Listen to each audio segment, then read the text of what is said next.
মমতা বন্দ্যোপাধ্যায়ের নির্লজ্জতার কোনো সীমা পরিসীমা নেই। জাতীয় নির্বাচন কমিশনকে সমালোচনা করতে গিয়ে আজকে তিনি বাংলাদেশের সঙ্গে তুলনা করলেন এবং জাতীয় নির্বাচন কমিশনকে যা নয় তাই বললেন।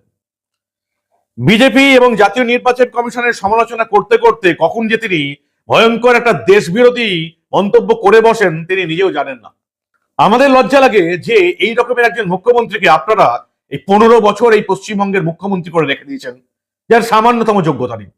দেশের বিরোধিতা যারা করে নিজের সামান্য সংকীর্ণ স্বার্থের জন্য, তাদের অন্তত মুখ্যমন্ত্রীর পদে বসার কোনো যোগ্যতা আছে বলে আমি অন্তত মনে করি না। মমতা বন্দ্যোপাধ্যায়ের সরকারি কর্মী এইআরও এবং ইআরওদের জন্য 1,14,772 জনের নথি আপলোড হয়নি বলে তাদের নাম বাদ চলে যাচ্ছে। পরে জানা গেল এরা তেমন কোনো নথি জমাই দেয়নি। সংখ্যাটা কত জানালো সবটা শোনাবো, কিন্তু তার আগে সেই নির্লজ্জ ভাষণ মমতা বন্দ্যোপাধ্যায়, সেটা আগে শুনুন। তারপরে আমি ওই যে বাচ্চা শিশুটি কবিতায় বলে গেছিল না, রাজা তোর কাপড় কোথায়, তারপরে আমি আপনাদের দেখাবো এবং এই প্রশ্নটা আমি করব, রানী তোর কাপড় কোথায়। আগে শুনুন আপনারা। They must see, before few days ago there is a Bangladesh election. Everybody thought there will be violence, this and this and this. But see how they have done peacefully. And India is a democratic country. It's a matter of shame, Tughlaqi Commission. Your threat culture, finish the democracy.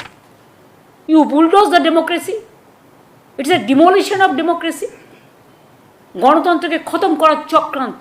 শুনলেন মমতা বন্দ্যোপাধ্যায় কি বললেন? বাংলাদেশে এতটা শান্তিপূর্ণ নির্বাচন হয়েছে আর আমাদের এখানে নির্বাচন কমিশনকে যাতা বলে দিলেন। কেউ নবান্নের এই সাংবাদিক সম্মেলনে একটা কোনো সাংবাদিককে বলতে শুনলাম না, ম্যাডাম আপনি ভুল করছেন, গোটা ভারতবর্ষে সব জায়গাতে শান্তিপূর্ণ নির্বাচন হয়, শুধুমাত্র আপনার রাজ্যে, আপনার দল এই রাজ্যে শান্তিপূর্ণ নির্বাচন করতে দেয়নি।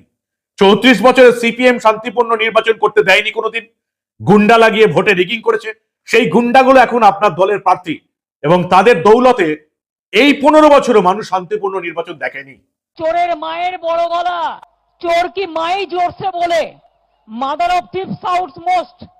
আপনি যে বাংলাদেশের সঙ্গে তুলনা করলেন জাতীয় নির্বাচন কমিশনের, সেই বাংলাদেশের শান্তিপূর্ণ নির্বাচন হয়েছে, কিন্তু আপনার এখানে আপনার দল তৃণমূল কংগ্রেস শান্তিপূর্ণ নির্বাচন করতে দেয় না। কত বড় নির্লজ্জতা একবার ভাবুন। যার দল এখানে শান্তিপূর্ণ নির্বাচন করতে দেয় না, সে বাংলাদেশের সঙ্গে তুলনা করে আমাদের দেশের জাতীয় নির্বাচন কমিশনকে এভাবে সমালোচনা করছে। মানে নোংরামির একটা লিমিট থাকা দরকার। আমাদের মুখ্যমন্ত্রীর কোনোটাই নেই। নবান্নে মুখ্যমন্ত্রীর চেয়ারে বসে সংবিধানের নামে শপথ নিয়ে আরেকটা সংবিধান স্বীকৃত সংস্থাকে যা পারলেন বলে গেলেন।